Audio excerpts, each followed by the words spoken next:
नमस्कार, DD news में आपका स्वागत है। मैं हूं चंद्रशेखर जोशी और आइए सबसे पहले आपको दिखाते हैं इस वक्त की हेडलाइंस। प्रधानमंत्री नरेंद्र मोदी और राष्ट्रपति लूला दा सिल्वा के नेतृत्व में भारत ब्राजील प्रतिनिधिमंडल स्तर की वार्ता। दोनों देशों के बीच आतंकवाद के खिलाफ लड़ाई में आपसी सहयोग, नवीकरणीय ऊर्जा, डिजिटल समाधान समेत कई अन्य क्षेत्रों में समझौता।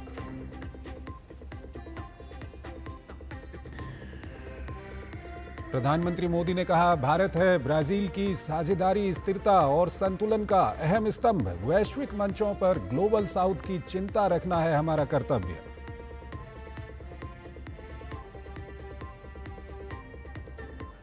ब्राजील के राष्ट्रपति लूला दा सिल्वा ने कहा, भारत और ब्राजील नहीं रह सकते एक दूसरे से दूर। की पहलगाम आतंकी हमले की निंदा, कहा भारत कर रहा है शांति के लिए काम।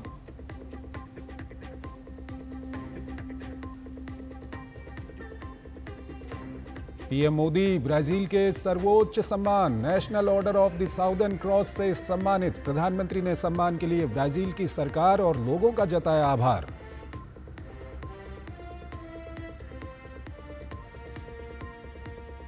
प्रधानमंत्री 9 जुलाई को करेंगे नामीबिया का दौरा। द्विपक्षीय व्यापार, स्वास्थ्य, डिजिटल सहयोग और वन्य जीव संरक्षण जैसे क्षेत्रों में कई महत्वपूर्ण समझौतों की उम्मीद।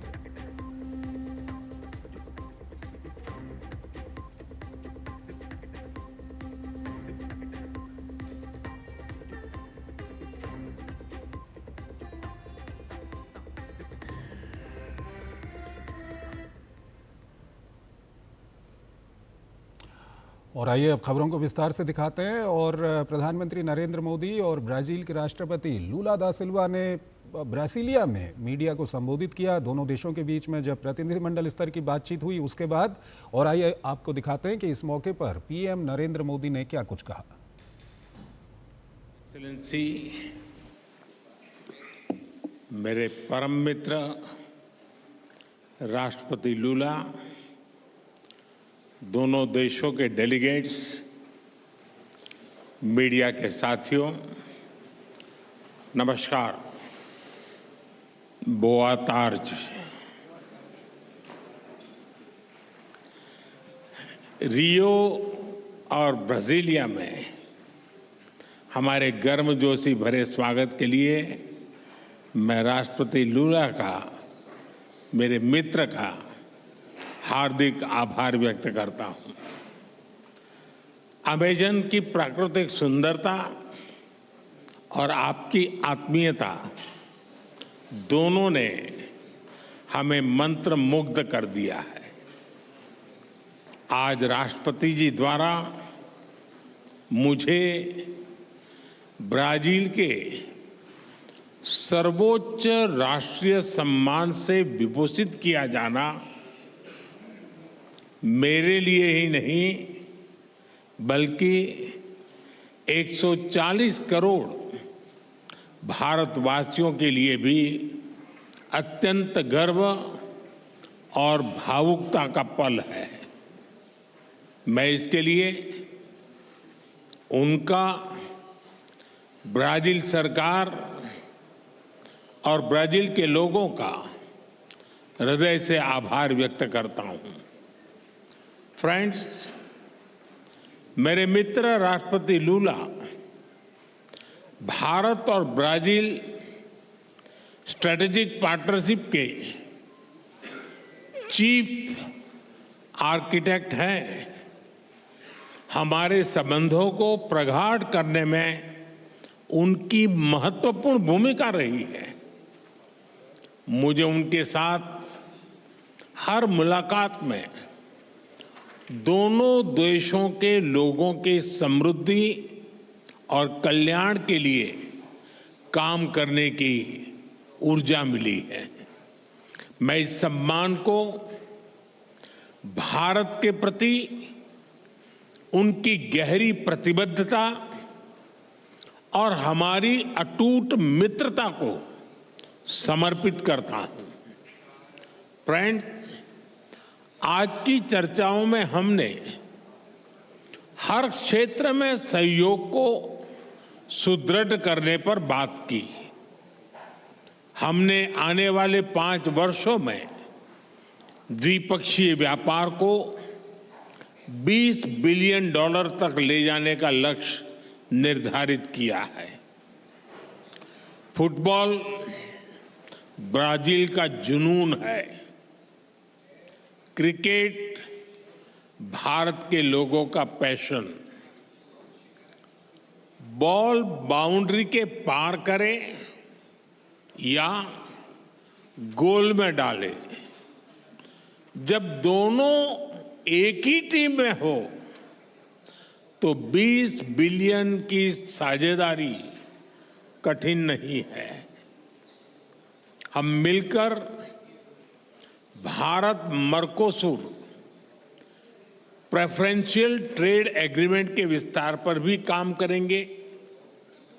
फ्रेंड्स, ऊर्जा के क्षेत्र में हमारा सहयोग निरंतर बढ़ रहा है। पर्यावरण और क्लीन एनर्जी दोनों देशों की मुख्य प्राथमिकता है। इस क्षेत्र में सहयोग बढ़ाने के लिए आज जो समझौता किया गया है, उससे हमारे ग्रीन गोल्स को नई दिशा और गति मिलेगी। इस वर्ष ब्राजील में होने जा रही COP30 बैठक के लिए मैं राष्ट्रपति लूला को शुभकामनाएं देता हूं। फ्रेंड, रक्षा के क्षेत्र में बढ़ता सहयोग हमारे गहरी आपसी विश्वास का प्रतीक है। हम अपने रक्षा उद्योगों को आपस में जोड़ने के प्रयास जारी रखेंगे।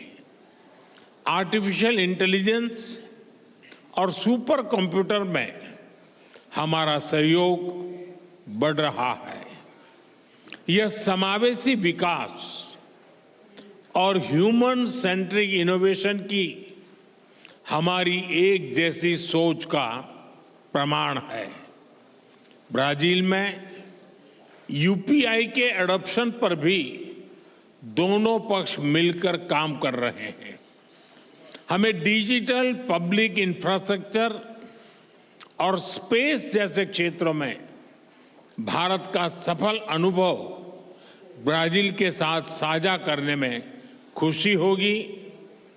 कृषि और पशुपालन क्षेत्र में हमारा सहयोग दशकों पुराना है।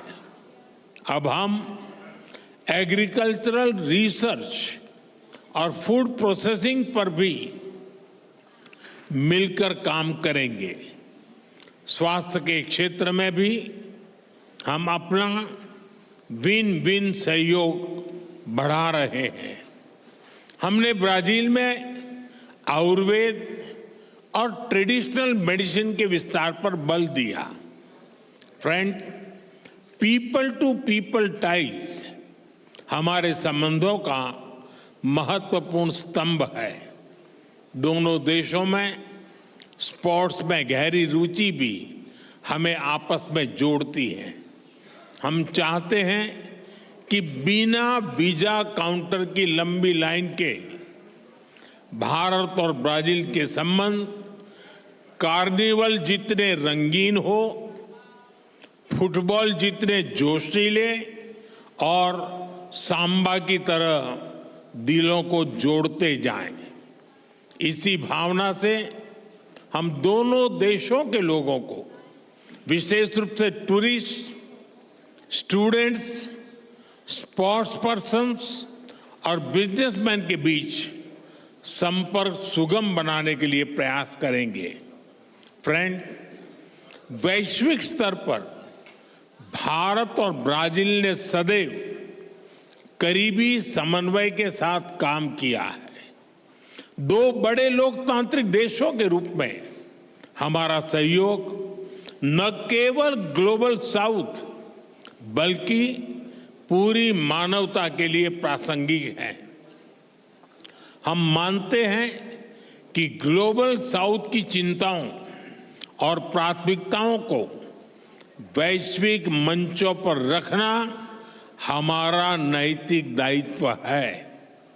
आज जब विश्व तनाव और अनिश्चितता के दौर से गुजर रहा है, मेरे मित्र ने बड़े विस्तार से बताया है, मैं इसको रिपीट नहीं कर रहा हूं। भारत ब्राजील की यह साझेदारी स्थिरता और संतुलन का एक अहम स्तंभ है। हम एकमत है कि सभी विवादों का समाधान डायलॉग और डिप्लोमेसी के माध्यम से होना चाहिए। आतंकवाद के खिलाफ लड़ाई पर हमारी सोच समान है।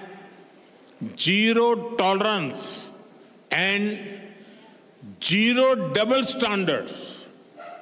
हमारा स्पष्ट मत है कि आतंकवाद पर दोहरे मापदंडों का कोई स्थान नहीं है। हम आतंकवाद और आतंकवाद के समर्थकों का कठोर विरोध करते हैं। एक्सेलेंसी, एक बार फिर इस सर्वोच्च राष्ट्रीय सम्मान के लिए और आपकी मित्रता के लिए मैं 140 करोड़ भारतवासियों की ओर से आपका बहुत बहुत आभार व्यक्त करता हूं। मैं आपको भारत यात्रा करने का निमंत्रण भी देता हूं। धन्यवाद। मुइतो ओब्रिगादो।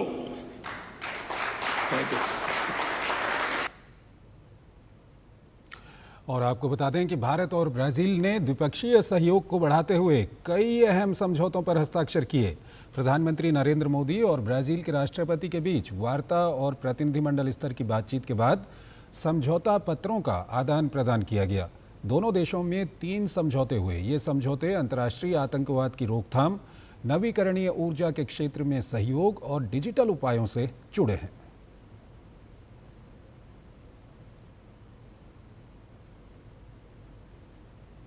ब्रासीलिया में प्रधानमंत्री नरेंद्र मोदी को the national order of the southern cross प्रदान किया गया। ब्राजील के राष्ट्रपति ने पीएम को यह सम्मान सौंपा। विदेशी हस्तियों को दिया जाने वाला ब्राजील का ये सर्वोच्च सम्मान है। ये अवार्ड मित्रता और सम्मान के प्रतीक के रूप में प्रदान किया जाता है। इस अवार्ड की स्थापना 1822 में सम्राट पेड्रो प्रथम ने ब्राजील की आज़ादी के उपलक्ष्य में की थी। 1932 में इस सम्मान को तत्कालीन राष्ट्रपति गेतुलियो वर्गास ने फिर से स्थापित किया। प्रधानमंत्री को अब तक 26 देशों के शीर्ष अवार्ड मिल चुके हैं। तो जैसा कि हमने आपको बताया कि प्रधानमंत्री नरेंद्र मोदी ब्राजील की राजकीय यात्रा पर हैं। राजधानी ब्रासीलिया में पीएम का भव्य स्वागत हुआ। राष्ट्रपति लुइस इनासियो लूला डा सिल्वा ने पीएम का गर्मजोशी से अभिनंदन किया।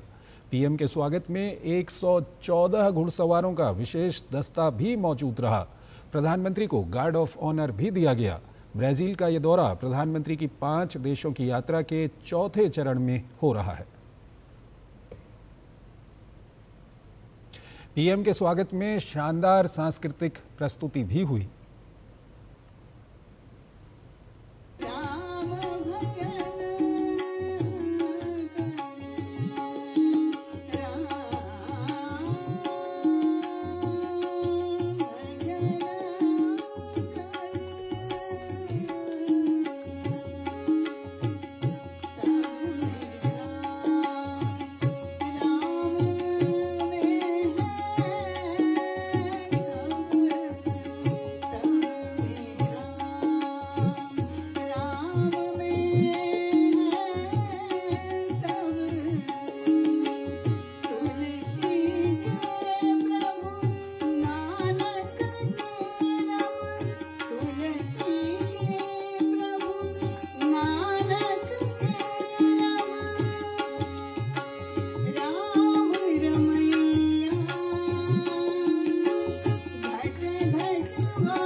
आपको बता दें कि ब्रासीलिया में भारत और ब्राजील के बीच प्रतिनिधिमंडल स्तर की वार्ता भी हुई। भारतीय प्रतिनिधिमंडल का नेतृत्व प्रधानमंत्री नरेंद्र मोदी और ब्राजील के प्रतिनिधिमंडल की अगुवाई राष्ट्रपति लुइस इनासियो लूला डा सिल्वा ने की। बैठक में द्विपक्षीय सहयोग में हुई प्रगति की समीक्षा की गई, साथ ही सहयोग की नई संभावनाओं पर विचार विमर्श किया गया। प्रधानमंत्री नरेंद्र मोदी 9 जुलाई को नामीबिया की ऐतिहासिक यात्रा कर रहे हैं। भारत की अफ्रीका नीति के तहत एक महत्वपूर्ण और ऐतिहासिक कदम माना जा रहा है। ये 27 वर्षों के अंतराल के बाद किसी भारतीय प्रधानमंत्री की तीसरी यात्रा होगी। भारत और नामीबिया के रिश्ते ऐतिहासिक रूप से गहरे हैं। प्रधानमंत्री की ये यात्रा दोनों देशों के बीच सहयोग के नए रास्ते खोलेगी और आपसी संबंधों को और मजबूत करेगी। प्रधानमंत्री नरेंद्र मोदी 9 जुलाई को नामीबिया की ऐतिहासिक यात्रा पर जा रहे हैं। ये यात्रा भारत अफ्रीका संबंधों को नई ऊंचाइयों पर ले जाने की दिशा में एक महत्वपूर्ण कदम है। 27 वर्षों बाद किसी भारतीय प्रधानमंत्री की ये पहली नामीबिया यात्रा होगी। भारत और नामीबिया के बीच ऐतिहासिक, रणनीतिक और सांस्कृतिक संबंधों की लंबी विरासत रही है। प्रधानमंत्री नरेंद्र मोदी के इस दौरे पर दोनों देशों के बीच द्विपक्षीय व्यापार, डिजिटल सहयोग, कृषि और साथ ही वन्य जीव संरक्षण जैसे समझौते होने का अनुमान है। दोनों देश द्विपक्षीय व्यापार को बढ़ाने पर जोर दे सकते हैं। भारत नामीबिया के प्राकृतिक संसाधनों जैसे यूरेनियम और हीरे में निवेश के अवसरों पर चर्चा कर सकता है। इसके अतिरिक्त भारतीय कंपनियों के लिए नामीबिया में खनन, कृषि और नवीकरणीय ऊर्जा क्षेत्रों में सहयोग की संभावनाएं तलाशी जा सकती हैं। नामीबिया के पास यूरेनियम जैसे महत्वपूर्ण संसाधन हैं, जो भारत की ऊर्जा जरूरतों के लिए महत्वपूर्ण हो सकते हैं। भारत और नामीबिया के बीच शिक्षा, स्वास्थ्य और डिजिटल प्रौद्योगिकी जैसे क्षेत्रों में सहयोग बढ़ाने पर चर्चा हो सकती है। दोनों देश जलवायु परिवर्तन और ग्लोबल साउथ के हितों पर सहयोग के लिए चर्चा कर सकते हैं। प्रधानमंत्री मोदी के स्वागत की तैयारियां नामीबिया में जोरों पर है। इस यात्रा में प्रधानमंत्री मोदी नामीबिया में रह रहे भारतवंशियों से भी मिलेंगे। नामीबिया के साथ कई विषयों पर समझौता भी होगा। प्रधानमंत्री नरेंद्र मोदी अपने दौरे के दौरान नामीबिया की संसद के संयुक्त सत्र को भी संबोधित करेंगे। प्रधानमंत्री नरेंद्र मोदी का ये दौरा केवल राजनीतिक नहीं बल्कि वैश्विक दक्षिण अफ्रीका की एकजुटता और साथ में भारत की अफ्रीका के साथ एक्ट ईस्ट की तरह एक्ट अफ्रीका की नीति का भी परिचायक है। प्रधानमंत्री के इस दौरे से भारत और नामीबिया के संबंधों की एक नई युग की शुरुआत होगी। कैमरा पर्सन आलोक के साथ निशांत राय, डीडी न्यूज, विंडोक। तो प्रधानमंत्री नरेंद्र मोदी 9 जुलाई को नामीबिया के दौरे पर जाएंगे। प्रधानमंत्री के इस दौरे को लेकर नामीबिया में भारतीय उच्चायुक्त राहुल श्रीवास्तव से दूरदर्शन न्यूज़ ने एक्सक्लूसिव बातचीत की। उन्होंने बताया कि प्रधानमंत्री के इस दौरे में दोनों देशों में शिक्षा, रक्षा और सुरक्षा, व्यापार और वन्य जीवों के संरक्षण सहित कई विषयों पर चर्चा होने की संभावना है। उन्होंने कहा कि नामीबिया को आर्थिक आज़ादी दिलाने में भारत मदद कर सकता है।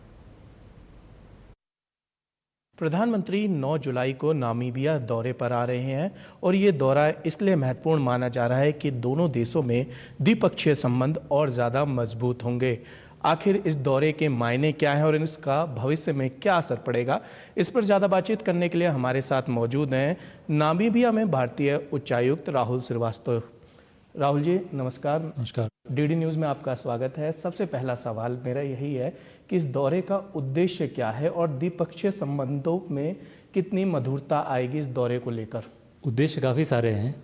ये जो विज़िट हो रही है ये 27 साल बाद हो रही है, तो एक तो बड़ा उद्देश्य ये है कि जो इतनी बड़ी गैप है वो फिल होगी और बहुत सारी दूसरी चर्चाएं होंगी, इकोनॉमिक, ट्रेड, इन्वेस्टमेंट और कल्चर, बहुत सारे एरियाज़ हैं, कैपेसिटी बिल्डिंग, इन सब बातों में भी, इन सब जगहों पर बड़ी चर्चा होगी जब प्रधानमंत्री जाएंगे। सर, क्या इस दौरे से भारत को अफ्रीकी महाद्वीप में अपनी रणनीतिक पकड़ मजबूत करने में मदद मिलेगी? अफ्रीका हमारे लिए एक प्रायोरिटी है और ये प्रधानमंत्री जी हरदम बोलते हैं।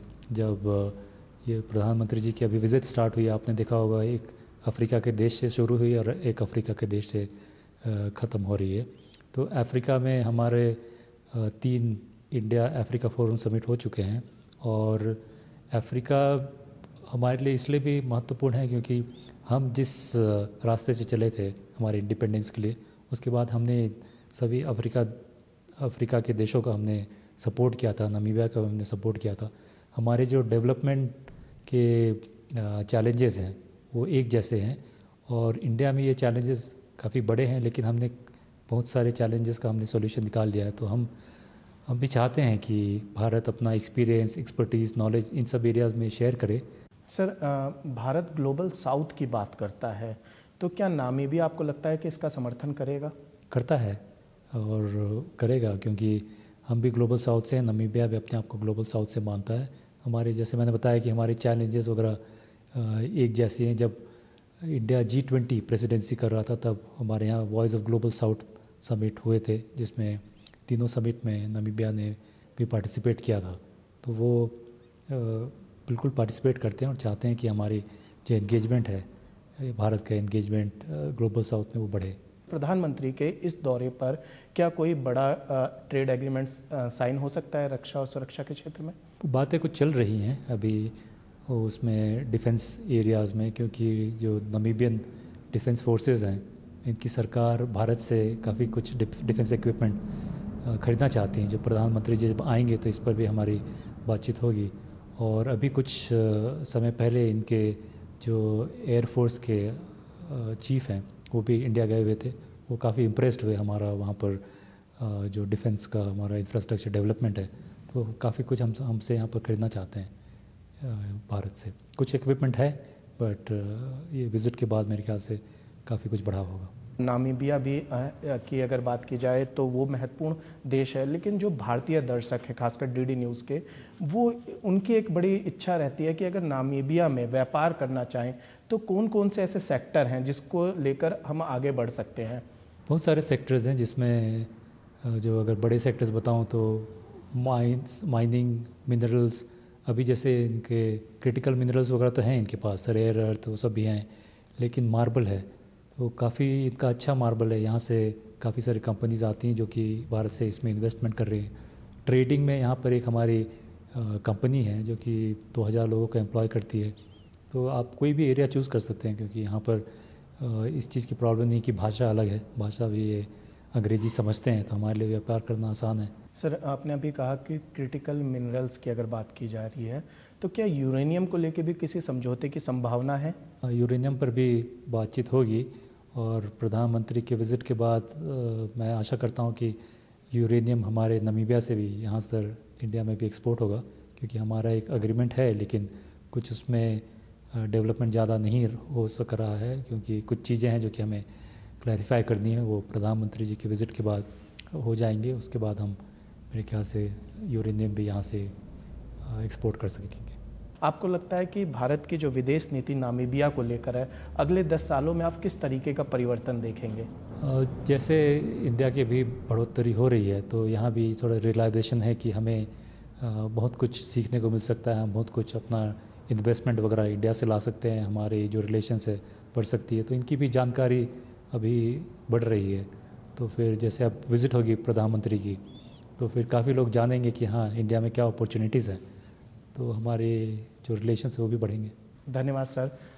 तो ये थे हमारे साथ भारतीय उच्चायुक्त राहुल श्रीवास्तव जी, जिनका कहना है कि भारत और नामीबिया के जो द्विपक्षीय बातचीत प्रधानमंत्री नरेंद्र मोदी के आने के बाद होगी, उसमें भविष्य में दोनों के एक मजबूत संबंध होने की संभावना है। और दोनों देशों के बीच अगर संबंध कुछ इस तरीके से मजबूत रहे तो कई सारे सेक्टर्स में भारत और नामीबिया दोनों साथ मिलकर तरक्की कर सकते हैं।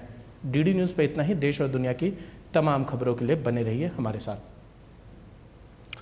और आइए अब दूसरी खबरों की ओर आपको लिए चलते हैं। कृषि में आर्टिफिशियल इंटेलिजेंस के उपयोग को लेकर IIT रोपड़ पिछले कई वर्षों से अनुसंधान कर रहा है। मेरठ के सरदार वल्लभ भाई पटेल कृषि एवं प्रौद्योगिकी विश्वविद्यालय में तकनीकी नवाचार केंद्र एग्रीटेक इनोवेशन हब का लोकार्पण आज केंद्रीय शिक्षा मंत्री धर्मेंद्र प्रधान और केंद्रीय कौशल विकास मंत्री जयंत चौधरी ने किया।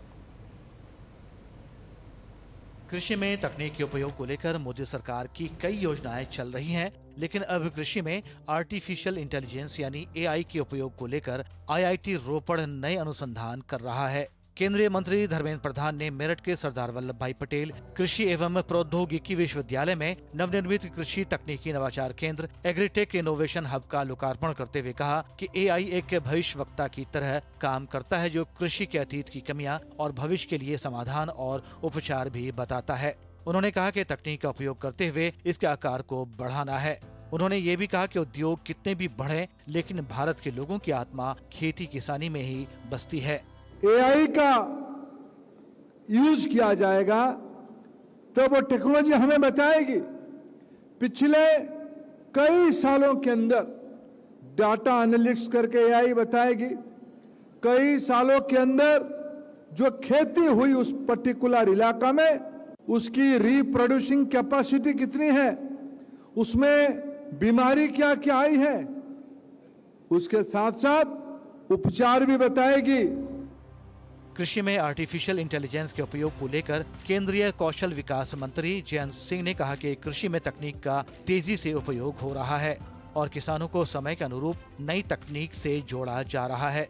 उन्होंने कहा कि किसानों को आज कृषि के साथ साथ एग्रीप्रेन्योर भी बनना होगा। समय आ गया जो हम कहते थे कि लैब से फार्म, इन चीजों को, इस विज्ञान को ले जाने की जरूरत और फार्मर से एग्रीप्रेन्योर, यानी किसान एक महज उपभोक्ता ही नहीं है, वो नवाचार करने वाला इनोवेटर है, वो उद्यमी बन सकता है। आईआईटी रोपड़ कृषि में एआई पर अनुसंधान करने वाला पहला प्रौद्योगिकी संस्थान है। दूसरी ओर आईआईटी से इंजीनियरिंग की पढ़ाई करने और विदेशों की नौकरी छोड़कर युवा अब कृषि में नए नए स्टार्टअप शुरू कर रोजगार के नए अवसर पैदा कर रहे हैं। ऐसा ही आंध्र प्रदेश के एक युवा ने गांव के लिए छोटे वेदर स्टेशन का निर्माण किया है। इस तकनीक से ग्रामीण स्तर पर ही किसानों को कई जानकारियां मिल जाती हैं। एआई फॉर एग्रीटेक, तो हमारा जो मेन मकसद है कि हम कैसे अपने किसान भाइयों के लिए टेक्नोलॉजी डेवलप कर सकते हैं और कैसे उनके साथ मिलकर काम करना है। एग्रीकल्चर यूनिवर्सिटीज़ में जो प्रोफेसर्स हैं उनसे लेके उसको टेक्नोलॉजी में कैसे ट्रांसफ़र करना है, ये एआई का यूज़ करके हम करने जा रहे हैं। सेंसर्स एंड क्लाउड यूज़ करके इंक्लूडिंग आर्टिफिशियल इंटेलिजेंस किसान के लिए इंफॉर्मेशन देते हैं, जो वेदर के बारे में, मौसम की जानकारी, उसके साथ पेस्टिसाइड, फर्टिलाइज़र क्या करना है, कब करना है, वो सब।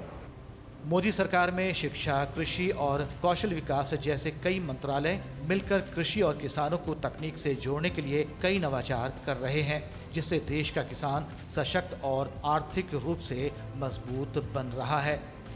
मेरठ से अनुज यादव की रिपोर्ट, डीडी न्यूज़। छत्तीसगढ़ के मैनपाट में चल रहे भाजपा के 3 दिवसीय प्रशिक्षण शिविर में केंद्रीय मंत्री शिवराज सिंह चौहान शामिल हुए। इस दौरान उन्होंने कहा कि कृषि भारतीय अर्थव्यवस्था की रीढ़ है और किसान उसकी आत्मा। किसानों की सेवा हमारे लिए भगवान की पूजा है, इसलिए हम कोई भी समझौता दुनिया के किसी भी देश से करेंगे तो भारत की कृषि और किसानों के हितों को सुरक्षित रखते हुए ही करेंगे। भारतीय अर्थव्यवस्था की रीढ़ है और किसान उसकी आत्मा। किसानों की सेवा हमारे लिए भगवान की पूजा है और इसलिए हम कोई भी समझौता दुनिया में किसी भी देश से करेंगे तो भारत की कृषि और किसानों के हितों को सुरक्षित रखते हुए ही करेंगे। किसान हित सर्वोपरि। देश भर में खाद्य सुरक्षा को लेकर सख्त रुख अपनाते हुए भारतीय खाद्य सुरक्षा और मानक प्राधिकरण FSSAI ने सभी ई-कॉमर्स प्लेटफॉर्म्स को निर्देश दिया है कि वो अपने संपूर्ण आपूर्ति श्रृंखला में खाद्य सुरक्षा और स्वच्छता मानकों का कड़ाई से पालन करें।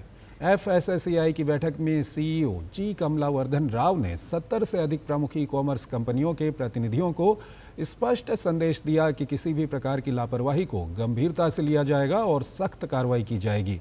बैठक का मुख्य उद्देश्य ई-कॉमर्स खाद्य आपूर्ति श्रृंखला में हर स्तर पर सुरक्षा और स्वच्छता की निगरानी को मजबूत करना था।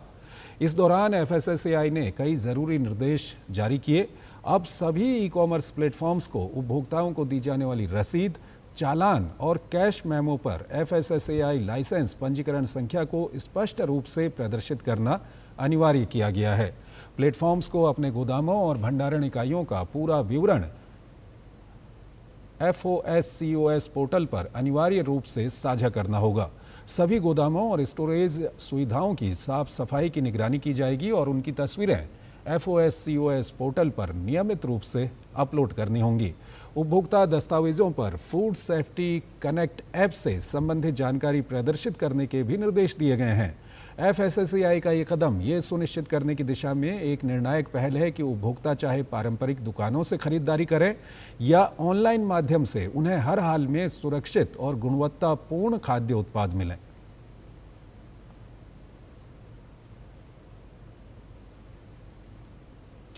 वित्तीय सेवा विभाग और वित्त मंत्रालय ने उन मीडिया रिपोर्ट्स का खंडन किया है जिनमें दावा किया गया था कि बैंकों को निष्क्रिय प्रधानमंत्री जन धन योजना खातों को बंद करने का निर्देश दिया गया है। विभाग ने कहा है कि उसने बैंकों को ऐसे किसी भी खाते को बंद करने के लिए नहीं कहा है। DFS के मुताबिक प्रधानमंत्री जन धन योजना के तहत खोले गए खातों की संख्या में लगातार बढ़ोतरी देखी गई है और निष्क्रिय खातों के बड़े पैमाने पर बंद होने की कोई घटना उनके संज्ञान में नहीं आई है।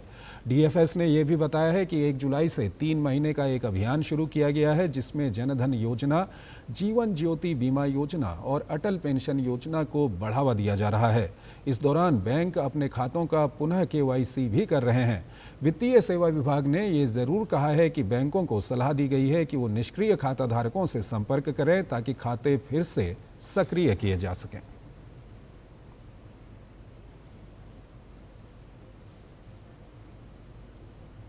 सोशल मीडिया के इस दौर में कोई भी वीडियो काफ़ी तेज़ी से वायरल हो जाता है। ऐसा ही एक वीडियो ऑनलाइन प्रसारित हो रहा है जिसमें प्रधानमंत्री के प्रधान सचिव शक्तिकांत दास कथित तौर पर एक निवेश मंच का समर्थन करते हुए दिखाई दे रहे हैं।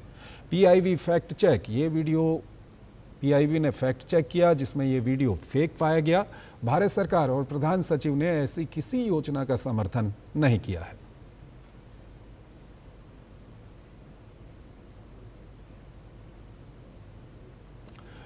INS कवरत्ती से extended range anti submarine rocket ERASR का यूजर ट्रायल सफलतापूर्वक पूरा किया गया। ERASR एक पूर्णतया स्वदेशी एंटी सबमरीन रॉकेट है जिसका उपयोग पनडुब्बी से किया जाता है और इसे भारतीय नौसेना के जहाज़ों के IRL से दागा जाता है।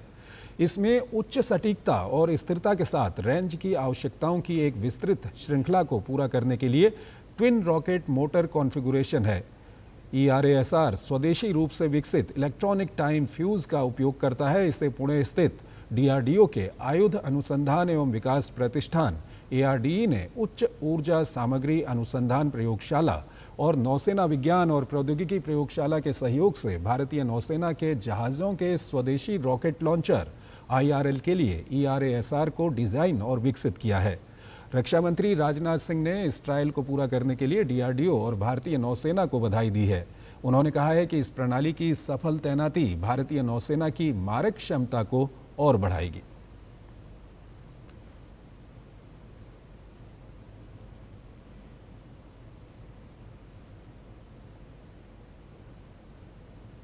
CAQM ने दिल्ली और NCR में पुराने वाहनों पर ईंधन प्रतिबंध को स्थगित कर दिया है। अब ये प्रतिबंध 1 नवंबर 2025 से लागू होगा, यानी डीजल की 10 साल और पेट्रोल की 15 साल पुरानी गाड़ियों को 31 अक्टूबर तक पेट्रोल डीजल मिलता रहेगा। ये फैसला वायु गुणवत्ता प्रबंधन आयोग की बैठक में लिया गया है। ये फैसला तब हुआ जब दिल्ली में प्रतिबंध को लागू करने के लिए आवश्यक ANPR कैमरा सिस्टम में कमियों को चिन्हित किया गया। अब ये प्रतिबंध 1 नवंबर 2025 से दिल्ली, गुरुग्राम, फरीदाबाद, गाजियाबाद, गौतम बुद्ध नगर और सोनीपत में लागू होगा। NCR के बाकी हिस्सों में अप्रैल 2026 से इसे लागू किया जाएगा। कांग्रेस नेता राहुल गांधी ने भारतीय शेयर बाजार नियामक सेबी द्वारा जैन स्ट्रीट नाम की विदेशी कंपनी को शेयर बाजार से प्रतिबंधित करने को लेकर सवाल उठाए हैं। राहुल ने कहा है कि F&O ट्रेडिंग बाजार अब बड़े खिलाड़ियों के खेल का मैदान बन गया है। हालांकि सेबी का कहना है कि कंपनी ने कथित तौर पर गलत तरीके से ट्रेडिंग करके इंडेक्स ऑप्शंस में 43,000 करोड़ रुपए से ज्यादा का मुनाफा कमाया है। सेबी ने जैन स्ट्रीट और इसकी 3 संबंधित संस्थाओं को अगले नोटिस तक भारतीय प्रतिभूति बाजार तक पहुंचने से रोक दिया है और उनके बैंक खाते फ्रीज कर दिए गए हैं और उन्हें फिलहाल 4,843.5 करोड़ रुपए जमा करने का निर्देश दिया गया है। सेबी के चेयरमैन तुहिन कांत पांडे ने कहा कि नियामक के पास हेरफेर करने वाली ट्रेडिंग गतिविधियों के खिलाफ कार्रवाई करने की सभी शक्तियां हैं, जो कि वैश्विक दिग्गज को भारतीय शेयर बाजार से प्रतिबंधित करने के लिए जारी किए गए अंतरिम आदेश से बहुत स्पष्ट है। वहीं राहुल गांधी के आरोपों पर बीजेपी ने कहा है कि देश के संस्थाओं पर गलत आरोप लगाना राहुल गांधी की आदत बन गई है।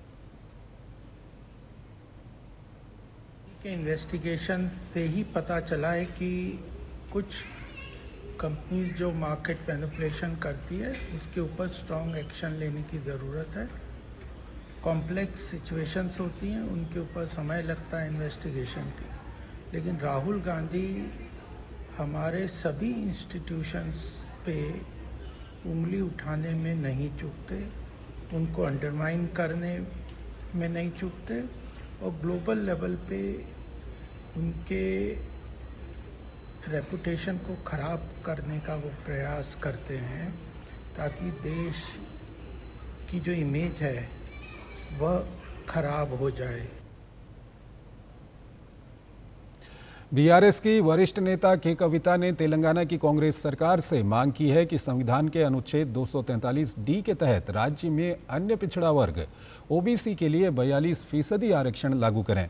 के कविता ने हमारे वरिष्ठ सहयोगी अमरेंद्र गुप्ता के साथ विशेष बातचीत में कहा कि कांग्रेस नेता राहुल गांधी संविधान की प्रति लेकर देश भर में ओबीसी आरक्षण की बात करते रहते हैं। अब जब तेलंगाना में कांग्रेस की सरकार है तो राहुल गांधी अपने मुख्यमंत्री रेवंत रेड्डी से तेलंगाना में 42% ओबीसी आरक्षण देने का आदेश पारित कराएं।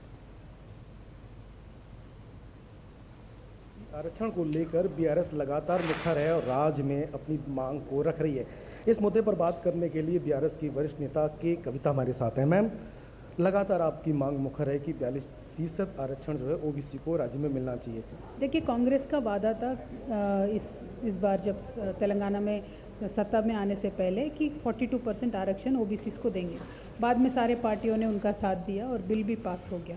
बिल पास होने के बाद क्योंकि ये लोकल बॉडी का आरक्षण का बात है, स्टेट गवर्नमेंट एक गवर्नमेंट ऑर्डर देके इमीडिएटली इलेक्शंस को जा सकते हैं, लेकिन कांग्रेस पार्टी वो ना करते हुए ब्लेम पूरा भारतीय जनता पार्टी पे डाल रहे हैं और कह रहे हैं कि ये तो बिल अभी राष्ट्रपति जी के पास आ गया, हमारे हाथ में कुछ नहीं है। राहुल जी हमेशा संविधान लेके घूमते हैं, तो मैं उनसे रिक्वेस्ट करना चाहती हूँ कि आर्टिकल 243D संविधान की हमारी, वो कहते हैं कि आपका ही अधिकार है स्टेट का, तो इमीडिएटली आप फ़ोन कीजिए अपने सीएम साहब को और बोलिए कि गवर्नमेंट ऑर्डर पास करे। तो एक दिन की बात है। जिस समय तेलंगाना में इलेक्शन चल रहा था, मैं वहाँ पे कवरेज पे था, राहुल गांधी ने साफ तौर पर कहा था कि राज्य में ओबीसी को आरक्षण मिलने की लड़ाई लगातार जारी रहेगी। अब राज्य में कांग्रेस की सरकार है, रेवंत रेड्डी उसके मुखिया हैं और अब आप मांग कर रही हैं उन्हीं से कि 42% आरक्षण राहुल गांधी दिलाएं। आखिर की वजह? देखिए, यही है कांग्रेस पार्टी की धोखेबाजी, जो ये लगातार 2011 से करते हुए आ रहे। 2011 में उन्होंने पूरे देश का भी जनगणना किया था, आज तक उसका डिटेल किसी को पता नहीं है। 4000 करोड़ खर्च भी हो गए, लेकिन किसी को पता नहीं है। जब आपने इस आरक्षण की मांग को उठाया उसके बाद से लगातार कांग्रेस अपनी बात रख रही है और कांग्रेस के स्टेट प्रेसिडेंट का ये बयान आया है कि जब बीआरएस की सरकार 10 साल थी तो ये इशू नहीं उठाया गया, लेकिन चूंकि लोकल चुनाव है उसको लेकर उसको होल्ड लेने की कवायद है। हमारे तेलंगाना में तो लोकल बॉडी इलेक्शंस आए ही नहीं थे, तो आरक्षण की कोई बात हुई नहीं थी, लेकिन आज वापस लोकल बॉडी इलेक्शंस आ रहे हैं और कांग्रेस पार्टी ने चुनाव में वादा किया था कि 42% वो रिजर्वेशन देंगे। कास्ट सेंसस को लेकर राहुल गांधी लगातार तेलंगाना मॉडल की बात करते हैं, हालांकि आप सवाल उठा रही हैं, इस मॉडल को आप कैसे देखते हैं?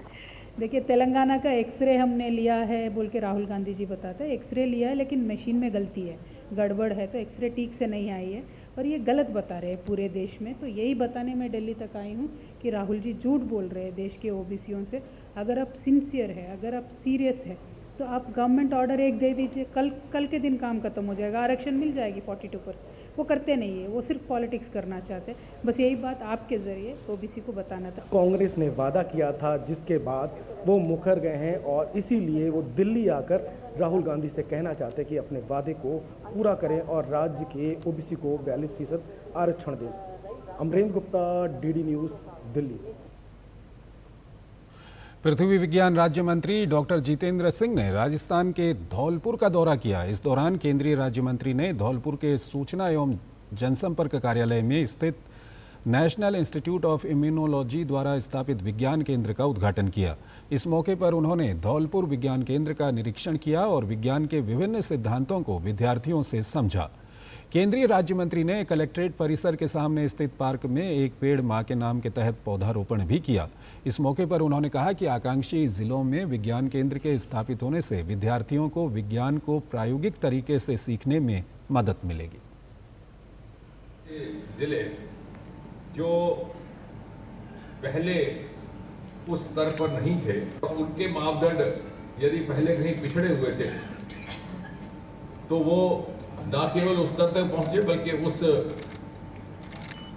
जो उनकी सेंस ऑफ कंपटीशन थी, जो उनमें एक तरह का एस्पिरेशनल ऊर्जा जागी, जो आकांक्षा का संचार हुआ, तो कई बार वो श्रेष्ठ जिले से भी आगे बढ़ गए।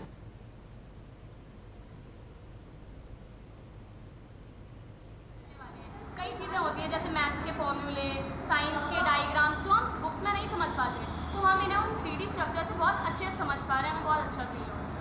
जो किया गया है ये बहुत ही अच्छा है। इसका एडवांटेज ये है कि हम इन्हें लाइव देख पा रहे हैं, हम इन्हें प्रैक्टिकली समझ पा रहे हैं। बुक्स में तो हमें सिर्फ 2 डायमेंशन में बताया जाता है, लेकिन आज हम इन्हें प्रैक्टिकली देख रहे हैं तो हमें बहुत ही अच्छा लग रहा है।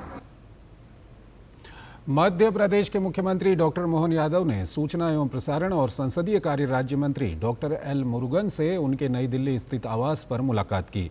दोनों नेताओं ने प्रदेश में मीडिया अवसंरचना को सुदृढ़ करने, आकाशवाणी और दूरदर्शन की भूमिका को और अधिक प्रभावी बनाने पर जोर दिया। सीएम मोहन यादव ने केंद्रीय राज्य मंत्री से जल्द उज्जैन में आकाशवाणी केंद्र प्रारंभ करवाने का अनुरोध किया। डॉक्टर मुरुगन ने इसकी सहमति और आवश्यक प्रक्रिया प्रारंभ करवाने के लिए सीएम यादव को आश्वासन दिया। बैठक में मध्य प्रदेश भाजपा के प्रदेश अध्यक्ष हेमंत खंडेलवाल, सूचना एवं प्रसारण मंत्रालय के सचिव संजय जाजू, आकाशवाणी की महानिदेशक डॉक्टर प्रज्ञा पालीवाल गौड़ और अन्य वरिष्ठ अधिकारी भी मौजूद थे। ये कदम प्रदेश के संचार ढांचे को मजबूती देगा और उज्जैन के सांस्कृतिक महत्व को देश भर में प्रसारित करने में मदद करेगा।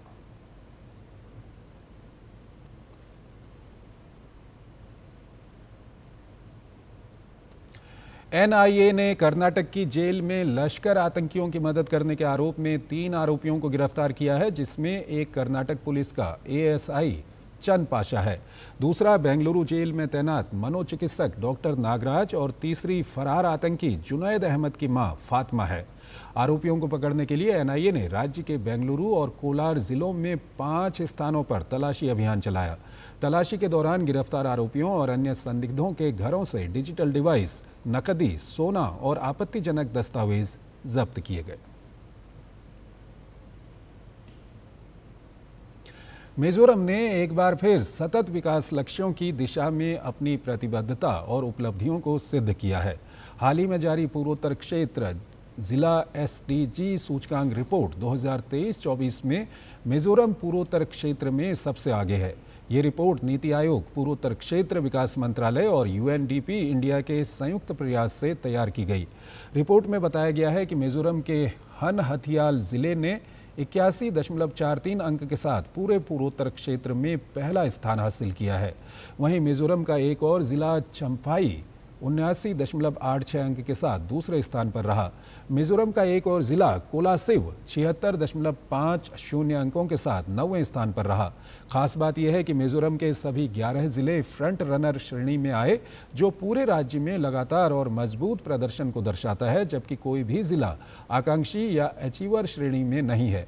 इस उपलब्धि पर मिजोरम के मुख्यमंत्री लालदुहोमा ने खुशी जताते हुए सभी को बधाई दी। इस रिपोर्ट के दूसरे संस्करण में पूर्वोत्तर क्षेत्र के 131 में से 121 जिलों को शामिल किया गया है और 84 संकेतकों के आधार पर मूल्यांकन किया गया है, जिनमें केंद्रीय और राज्य स्तरीय डेटा स्रोतों का प्रयोग हुआ है। रिपोर्ट के मुताबिक इस बार 85% जिले फ्रंट रनर श्रेणी में आ गए हैं, जो पिछले संस्करण के 62% से काफ़ी अधिक है।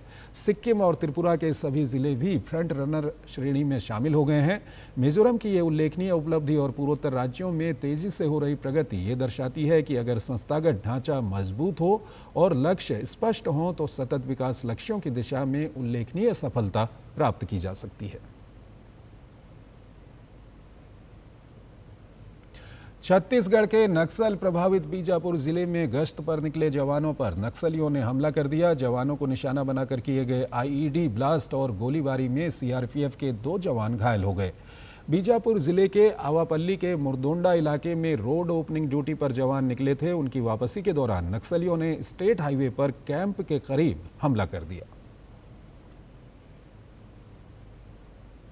बिहार में मतदाता सूची पुनरीक्षण से जुड़े एसआईआर फॉर्म संग्रह का काम जारी है। रिपोर्ट के अनुसार 14 दिनों में एसआईआर फॉर्म संग्रह का काम लगभग आधे के करीब पहुंच गया है, जबकि अभी भी 17 दिन बाकी हैं। 8 जुलाई को शाम 6 बजे तक एसआईआर की प्रगति को देखते हुए उम्मीद है कि ये काम गणना फॉर्म संग्रह के अंतिम दिन यानी 25 जुलाई 2025 से पहले ही पूरा हो जाएगा। 24 जून 2025 को एसआईआर निर्देश जारी होने के बाद से पहले 14 दिनों में शाम 6 बजे तक 3,70,77,077 गणना फॉर्म एकत्र किए गए, जो बिहार के कुल 7,89,69,844 यानी लगभग 7,90,00,000 मतदाताओं का 46.95% है। इस अभ्यास के पहले 2 हफ्तों में 7,90,00,000 फॉर्म मुद्रित किए गए और 97% से अधिक फॉर्म 7,70,44,990 मतदाताओं को वितरित किए गए हैं। इसके अलावा 18.16% फॉर्म ECI नेट में अपलोड किए गए हैं। बड़ी संख्या में संभावित मतदाता एसआईआर आदेश दिनांक 24 जून 2025 में निर्दिष्ट पात्रता दस्तावेजों के साथ गणना फॉर्म जमा करना पसंद कर रहे हैं। अब प्रयास शेष आधे गणना फॉर्म और पात्रता दस्तावेजों को एकत्र करने की है, जिसमें 25 जुलाई से पहले अभी भी 17 दिन बाकी हैं। ज़मीनी स्तर पर 20,603 BLO को जोड़ने के साथ संग्रह प्रयास में और तेजी आई है। पहले से ही 77,895 BLO घर घर जाकर मतदाताओं को गणना प्रपत्र भरने और उन्हें एकत्र करने में मदद कर रहे हैं। BLO ने प्रत्येक घर में अपने अनिवार्य 3 दौरों में से पहला दौरा पूरा कर लिया है और दूसरा दौरा जारी है। लगभग 4 लाख स्वयंसेवक, जिनमें सरकारी अधिकारी, NCC कैडेट, NSS सदस्य आदि शामिल हैं, बुजुर्गों, दिव्यांगों, बीमार और कमजोर आबादी को एसआईआर प्रक्रिया में सुविधा प्रदान करने के लिए मैदान में काम कर रहे हैं। इसके अलावा सभी 243 AC, 963 AERO, 38 DEO और राज्य के CEO को कवर करने वाले ERO मतदाताओं को उनके फॉर्म जमा करने में सुविधा प्रदान करने के लिए काम कर रहे हैं। सभी मान्यता प्राप्त राजनीतिक दलों के जिला अध्यक्षों ने भी BLA की नियुक्ति में तेजी लाई है और वो जमीनी स्तर पर सक्रिय रूप से भाग ले रहे हैं। 8 जुलाई तक 1,56,626 BLA नियुक्त किए जा चुके हैं, जबकि इस प्रक्रिया की शुरुआत में 1,38,680 BLA नियुक्त किए गए थे। वो अब भी मतदाता सूची मैनुअल के 25.2.1 के अनुसार अधिक BLA नियुक्त कर सकते हैं। अयोध्या में सोलर सिटी स्थापित करने के बाद अब फॉरेस्ट सिटी स्थापित करने की तैयारी शुरू हो चुकी है। यूपी के मुख्यमंत्री योगी आदित्यनाथ बुधवार को दशरथ पथ पर सोलर सिटी पैनल के पास रामपुर हलवारा गांव की जमीन पर फॉरेस्ट सिटी की स्थापना करेंगे और उसी में पौधरोपण भी करेंगे। पहले चरण में इस फॉरेस्ट सिटी में 14,000 पौधे रोपे जाएंगे, जिसकी तैयारियां शुरू हो चुकी हैं। अयोध्या के कमिश्नर गौरव दयाल ने बताया कि पौधरोपण के लिए 3 स्थानों का चयन किया गया, जिसमें पहले सोहावल तहसील के पंडितपुर गांव, दूसरा रुदौली तहसील का मां कामाख्या धाम और तीसरा सदर तहसील में रामपुर हलवारा गांव है। अयोध्या में पौधरोपण कार्यक्रम में भाग लेने के अलावा सीएम योगी रामलला और हनुमानगढ़ी में दर्शन पूजन भी करेंगे। सोलर सिटी हमारा बन रहा है, उसके जो भूमि भूखंड बहुत बड़ा भूखंड उपलब्ध है, वहाँ पर एक सिटी फॉरेस्ट बनाए जाने की योजना है। वहीं पर माननीय मुख्यमंत्री द्वारा इस बार वृक्षारोपण का शुभारंभ किया जाएगा और उसके पश्चात उसके साथ साथ ही पूरे जनपद अयोध्या में और हमारे मंडल के चारों जिलों में, अन्य चारों जिलों में सभी जगहों पर वृक्षारोपण का कार्यक्रम उस दिन संपन्न होगा। आज त्रयोदशी तिथि पर भगवान जगन्नाथ की नीलाद्री बीचे की जाएगी। 9 दिन की यात्रा पूरी करने के बाद भगवान नीलकंदरा श्री मंदिर लौटेंगे। धार्मिक परंपरा के अनुसार मंगला आरती, मैलम, अवकाशा पूजा, गोपाल बल्लभ, सकला धूप और मध्यान्ह धूप जैसे दैनिक अनुष्ठान किए जाएंगे। संध्या धूप के बाद रथों पर चारा माला बांधी जाएगी। बंदपना और दोरालगी के बाद बीच एक कहली यानी कि तुरही बजाई जाएगी। सबसे पहले मदन मोहन और रामकृष्ण की मूर्तियों को पहंडी जुलूस में दक्षिण घर ले जाया जाएगा। फिर एक एक करके गोटी पहंडी में सुदर्शन, उसके बाद भगवान बलभद्र, देवी सुभद्रा और अंत में भगवान जगन्नाथ रत्न वेदी की ओर बढ़ेंगे। भगवान जगन्नाथ की पहंडी के दौरान एक मानव जैसी दिव्य लीला सामने आएगी। चूंकि वो अपनी पत्नी महालक्ष्मी को रथ यात्रा में साथ नहीं ले गए थे, इसलिए नाराज देवी उन्हें मंदिर के दरवाजे बंद करके अंदर नहीं आने देंगी।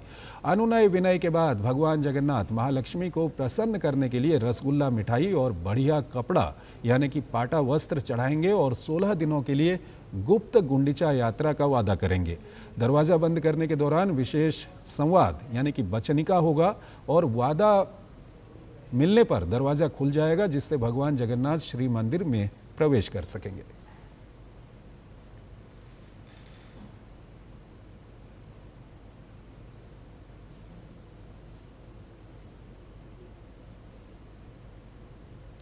अगली खबर की ओर चलते हैं। पावर लिफ्टिंग में बिहार के एक और लाल ने कमाल कर दिखाया है। बिहार की राजधानी पटना निवासी अमित किशन ने जापान में हो रहे Asian African Pacific power lifting और बेंच प्रेस चैंपियनशिप 2025 में 120 प्लस किलोग्राम भार वर्ग में प्रतिभाग करते हुए 182.5 किलोग्राम भार उठाया और बेंच प्रेस में गोल्ड मेडल जीतकर अंतर्राष्ट्रीय स्तर पर भारत का नाम रोशन किया है।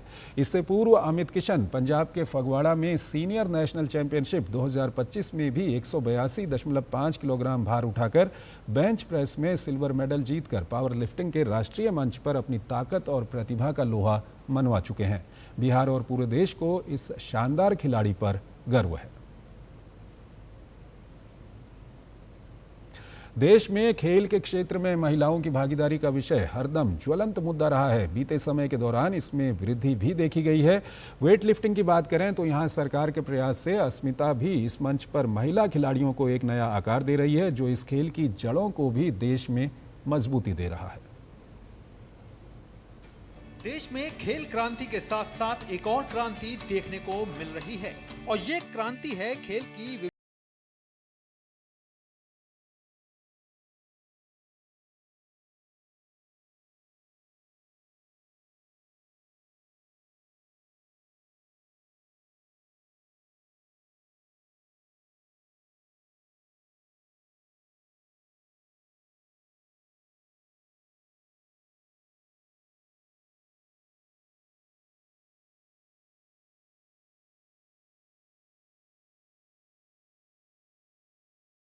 मोदी जी ने देश में 2021 से अस्मिता लीग का प्रारंभ करा है। ये 4th एडिशन है और देश में 2025 में 850 से अधिक मैच होगी। 70,000 से अधिक महिलाएं उसमें पार्टिसिपेशन करेगी। उससे महिलाओं में स्पोर्ट्स के प्रति रुचि बढ़ेगी। देश की महिलाओं में रही शक्ति को खिलने का अवसर मिलेगा। पिछले 4 सालों से ये अस्मिता लीग्स पूरे देश में चल रही है और काफ़ी अच्छा रिस्पांस देखने के लिए मिल रहा है। ज़्यादा से ज़्यादा महिला क्रीड़ा क्षेत्र में आगे आए, स्पोर्ट्स में आगे आए और आप देख सकते हो कि काफ़ी अच्छा परफॉर्मेंस महिलाओं का हर दिन बढ़ते जा रहा है। स्पोर्ट्स में स्पोर्ट्स का कल्चर बढ़ते जा रहा है। नई पौध की हौसला अफजाई के लिए टोक्यो ओलंपिक की रजत पदक विजेता मीराबाई चानू भी मौजूद रही, जिन्होंने इस तरह के मंच को ओलंपिक में पदक जीतने की पहली सीढ़ी माना। काफ़ी अच्छा हुआ है कि ये अस्मिता लीग से ही जो आने वाली यंग जनरेशन, सिर्फ वुमेन को ही आगे जाने का ये मौका मिल रही है और उनसे पता चलेगा कि वेट लिफ्टिंग में जाने के बाद क्या क्या होगा, कैसे करेगा, है ना। तो उनके रास्ता दिखा रही है, तो ये हमारे लिए बहुत ही ज़्यादा बड़ी बात है। ये एक बेहतर कल के लिए आज का समर्पण जरूरी है, क्योंकि इसी की नींव पर हौसले की इमारत खड़ी होगी जो ओलंपिक के आकाश पर भारत को नया मुकाम देगी। ओलंपिक जैसे मंच पर पदक की संख्या को दोहरे अंक तक पहुंचाने के लिए इस तरह के पड़ाव से होकर गुजरना बेहद जरूरी है और ऐसे में ये कड़ी जो है वो अपना एक अहम रोल अदा कर रही है। कैमरामैन उत्तम सिंह के साथ मैं गौरव कुमार, डीडी न्यूज, गाजियाबाद। तो इस बुलेटिन में फिलहाल इतना ही। आप बने रहिए डीडी न्यूज के साथ। नमस्कार।